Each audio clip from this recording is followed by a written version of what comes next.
Toujours dans le programme du soir, merci de rester fidèle à votre chaîne. Je vous retrouve pour le plateau de Regards croisés. 4 sujets à aborder aujourd'hui avec nos invités, mais actualité oblige. Tous les sujets concernent le Niger et sont libellés comme suit. Le premier sujet, Niger, Mohamed Bazoum est vincé du pouvoir. Le deuxième, le Niger, le chef d'état-major fait allégeance aux putschistes. Toujours le Niger, le général Tiani Omar, chef de la junte. Puis nous terminerons encore avec le Niger, la CEDEAO dans l'impasse. Ce sera notre interrogation. Et pour en parler ce soir, 2 invités pour le moment sur ce plateau. Avec moi, Robert Kossigan Akwete, vous êtes analyste politique et président de l'Alliance Jeunesse Développement AJD. Bonsoir Robert et bienvenue. Bonsoir Doc, bonsoir à mon grand frère le pasteur. Je voudrais faire un coucou spécial à Tablibo, à Hépé. Je voudrais aussi faire un coucou spécial à Léon, Noussougan depuis Aneho et à Balokondi. Coucou spécial à lui. Et notre deuxième invité, le pasteur Komi Edo. Vous êtes le président du mouvement Martin Luther King, le MMLK. Bonsoir, pasteur. Bonsoir à tous et à toutes. C'est un plaisir pour moi de me retrouver encore sur le plateau spécial Niger.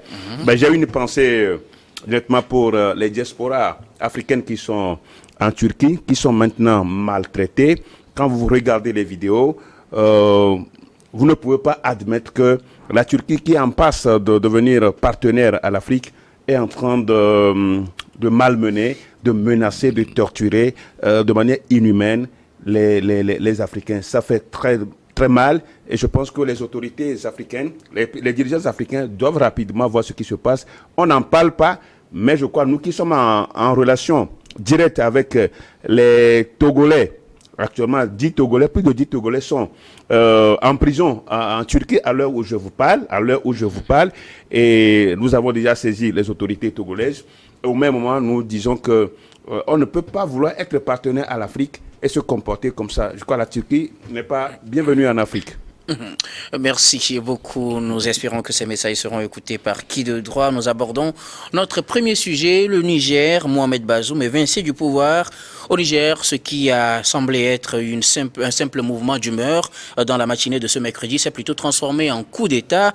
Un groupe d'officiers a confirmé le coup à la télévision nationale le soir. Mohamed Bazoum, le président nigérien, le premier président d'ailleurs du Niger, a accédé au pouvoir par une transition démocratique entre 2 présidents élus démocratiquement, est démis par sa propre garde. Il n'a fait que plutôt 2 ans et 3 mois au pouvoir. Alors, c'était confirmé depuis hier à la télé. Il s'agissait bien d'un coup d'État au Niger, Robert. Oui, un coup d'État qui a pris à contre-pied tout le monde. Je me demande personnellement s'il valait la peine ce coup d'État. Est-ce qu'il suffit qu'un chef d'État décide de changer de poste à un cadre de l'armée pour que il se voit invincé du pouvoir? Je me demande est-ce que les Africains ont tiré leçon du vent de la boule qui a soufflé dans les années 1990 et qui a promis à l'Afrique une liberté, la paix, le développement à travers la démocratie. 30 ans après, nous sommes là en train de tourner les pouces.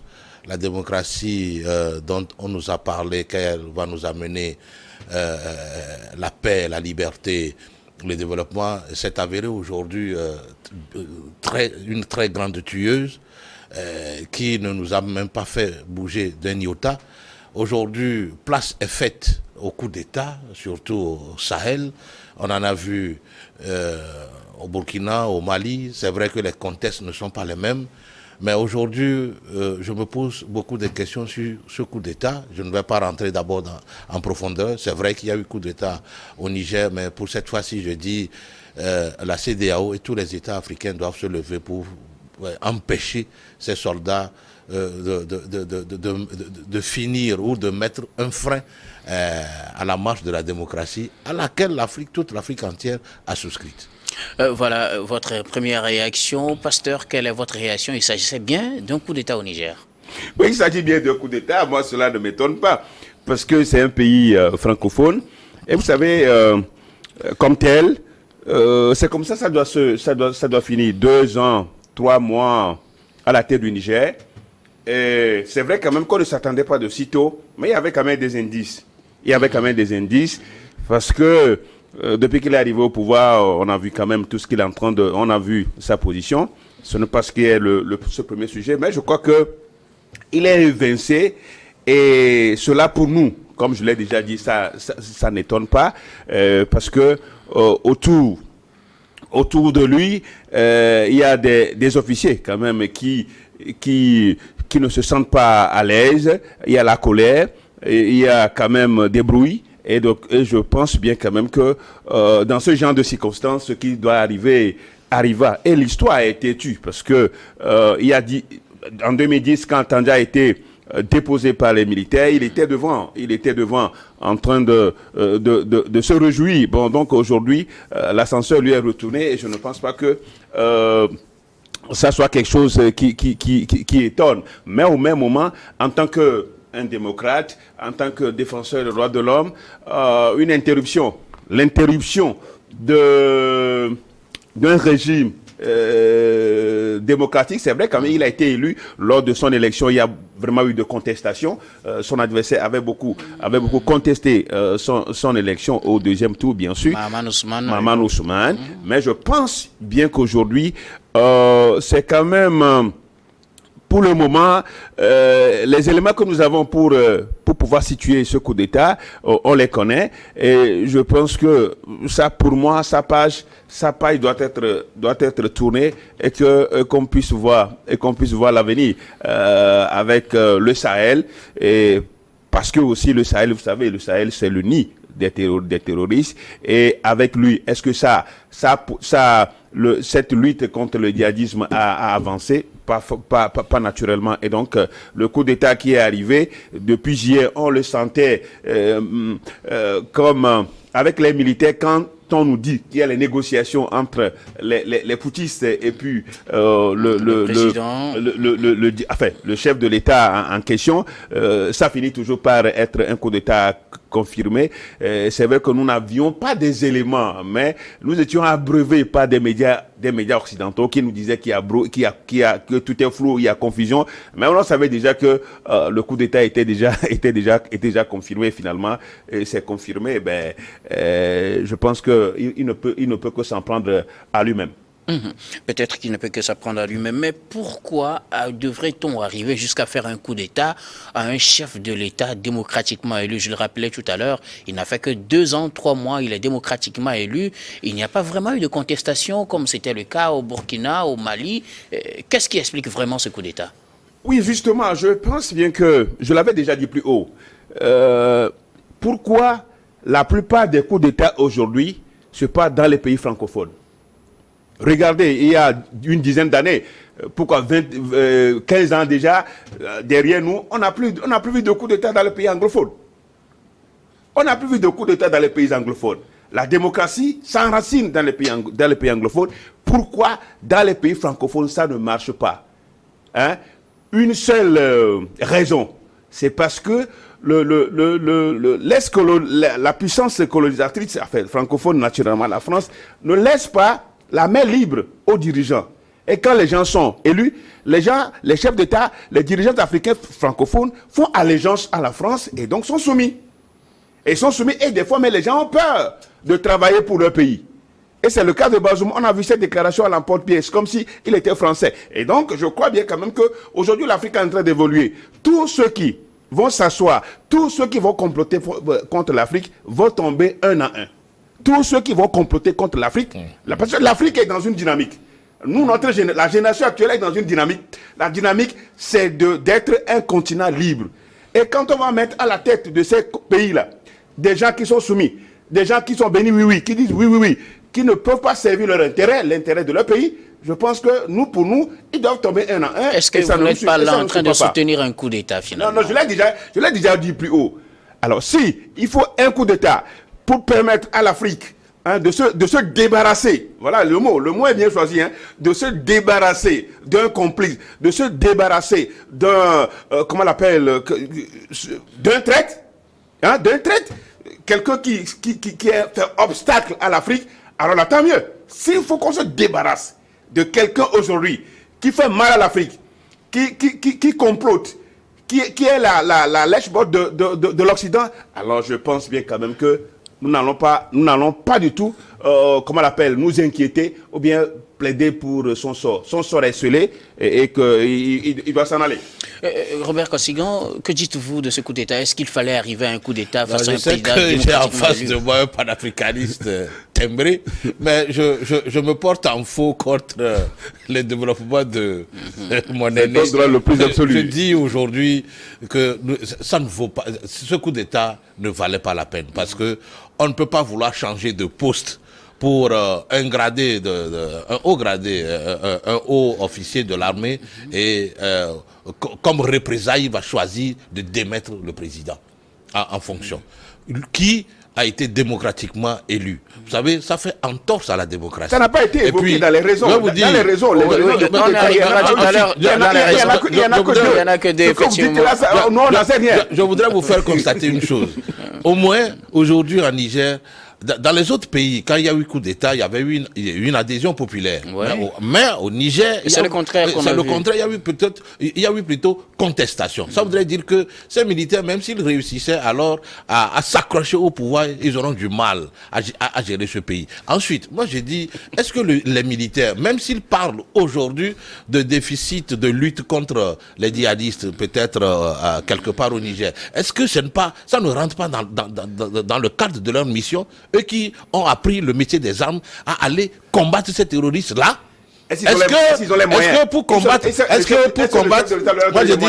pour combattre les terroristes, il faut nécessairement prendre le pouvoir? Alors, si dans chaque pays, pour pouvoir venir à bout de ces terroristes, ou du moins lutter contre eux, les militaires ou les forces armées de défense et de sécurité de tous les pays de l'Afrique de l'Ouest vont vouloir prendre le pouvoir d'État, l'exercer, avant de pouvoir faire face alors à ces bandits enturbanés, je dis, je me mets en faux contre cette idée. Aujourd'hui, est-ce que le Niger a besoin d'un coup d'État de cette manière-là, de cette forme? Parce que si nous prenons même ce coup d'État, tant sur la forme que dans le fond, il y a du vide. Il y a du vide. Il n'y a qu'une seule chose, parce qu'on veut changer la place ou qu'on veut démettre. Ce n'est pas la raison officielle avancée. C'est la raison fondamentale. Parce on y arrivera peut-être tout à l'heure. Parce que si nous prenons la gouvernance de Bazoum il y a 2 ans, 3 mois, oui, il n'y a pas quelque chose. Que gardez-vous de Bazoum? Moi, j'ai dit, pour le moment, on a vu quelqu'un qui alors s'acharnait contre la corruption. Sa gestion n'est pas décriée au Niger. Pas du tout. Ce n'est pas parce que Bazoum a accepté qu'il y ait une base américaine sur le sol nigérien ou qu'il y ait une base française. Non, parle plutôt de la base française. C'est ça qui énerve les Africains. Qu'il y ait une base française. Moi, j'ai dit, si Bazoum a donné place à cette base française qui a quitté le Mali, c'est dans l'intérêt du Niger. Trahir les autres. Vous allez constater que même les velléités des attaques, les attaques des djihadistes a baissé au Niger. Non, pas du tout, c'est le contraire. Maintenant, si aujourd'hui, on s'en prend à lui, on le démet par ceux qui devraient normalement combattre l'ennemi, veulent maintenant, viennent s'attaquer au président, le démettre pour pouvoir se vautrer dans les bureaux climatisés, est-ce que c'est ça qui va amener Poutine? Est-ce que Poutine a un bâton magique pour faire disparaître les djihadistes? Pour le moment, on n'a pas encore parlé de Poutine au Niger. Les panafricanistes courent sur ce coup d'État, ne serait-ce que pour alors demander à ces chefs de guerre ou à ces chefs militaires nigériens alors de se prendre peut-être, de demander à Wagner de venir avec ses supplétifs, les aider. Ça, c'est un prétexte fallacieux qui ne me convainc pas. Qui ne me convainc pas du tout. Moi, j'ai dit, ce coup d'État ne vaut pas la peine. L'Afrique n'a pas besoin de ça. Ça fait un pas en arrière. Ça fait un pas en arrière pour le Niger. Parce que, au fait, au finish, ils vont demander à réécrire une constitution. Pour quelle cause? Pour combattre quelle cause? Ils vont demander à organiser des élections. Peut-être après 1 an ou 2 ans. Mais ça, ce sont des années de recul pour le Niger. Parce qu'aujourd'hui, au moins l'alternance est déjà une réalité au Niger. Ça veut dire que la démocratie est en marche. Alors pourquoi fait-on alors obstacle à cette démocratie? Et que, voilà, on fait la loi avec les armes, ne serait-ce que pour le bon vouloir de ceux qui ont appris le métier des armes. Ça, je suis totalement contre ce coup d'État. Merci. Je sais que je serai peut-être la proie broyer par les panafricains, mais j'assume cette option de ma part. Merci beaucoup. Que gardez-vous aujourd'hui, pasteur? Que gardez-vous du passage de Bazoum à la tête du Niger? Non, 2 ans, 3 mois, moi je ne garde pas grand-chose de lui. Ce que je garde de lui, c'est qu'il n'est pas l'un des traîtres de l'Afrique. S'il vous plaît, c'est un chef d'État, on va quand même choisir les Pour avoir accepté abriter les bases françaises que nous décrions. Chaque pays a le droit de décider de avec qui il doit collaborer. Le Niger a fait le choix de collaborer avec la France. Ce n'est pas un péché. Ce n'est pas un péché. Personne n'a refusé la collaboration avec la France. La collaboration égal à égal, c'est ce que nous, parce qu'aucun pays ne peut vivre aujourd'hui à notre statut. Mais la France qui est décriée aujourd'hui avait été applaudie hier au même Mali. Même au Mali, la France avait été applaudie il y a de cela quelques années. Vous avez dit hier. Ça a évolué, les choses ont évolué et nous avons une autre vision de la chose. Ben pour dire à M. Robert que les panafricanistes ne sont pas des cons. Hein? Nous avons une vision sur l'Afrique nouvelle. Sur l'Afrique nouvelle, nous avons une vision. Et ceux qui ont d'ailleurs fait la promotion des terroristes, on les connaît. Ils ont fait la promotion des terroristes. Et ailleurs même, ils ont refusé aux armées régulières de pouvoir lutter, d'aller même dans ces endroits qui sont considérés comme des bastions des terroristes. Et donc, de tout, quand vous prenez le président Bazoum, cette déclaration, moi je reviens sur ces déclarations justement, parce que ces déclarations ont été tellement contre l'intérêt de l'Afrique. Et quand il raconte des histoires sur le Burkina, sur le Mali, c'est un autre pays, il est un pays. Et donc c'est justement ce que vous avez gardé contre lui. Hein. C'est ce que je garde de lui. Cette image-là, je crois que bon nombre d'Africains, des milliers d'Africains ne sont pas d'accord. Il est peu diplomatique. Parce qu'un chef d'État, il doit garder comme la diplomatie. Il parlait comme si les dirigeants burkinabés et maliens étaient ses enfants. Et moi, je dis quand même qu'avec ça, personne n'est pour lui. Son départ ou bien son renversement du pouvoir, ce coup d'État-là, n'a pas du tout ému. Nous, la plupart des Africains, on ne se retrouve pas dans le regret. On ne regrette pas. En tout cas, c'est selon, parce que Robert n'est pas d'accord. Et certains téléspectateurs ne sont pas aussi d'accord. Merci beaucoup. Mais je précise que le recul démocratique, arrêter un chef d'État élu dans sa marche démocratique, moi, en tant que démocrate, en tant que défenseur de l'ordre, je ne suis pas d'accord, mais les contextes aussi varient. Vous n'êtes pas d'accord, mais les contextes varient. Apparemment, vous approuvez. Nous allons marquer la pause, puis on vous retrouve pour la suite de ces débats.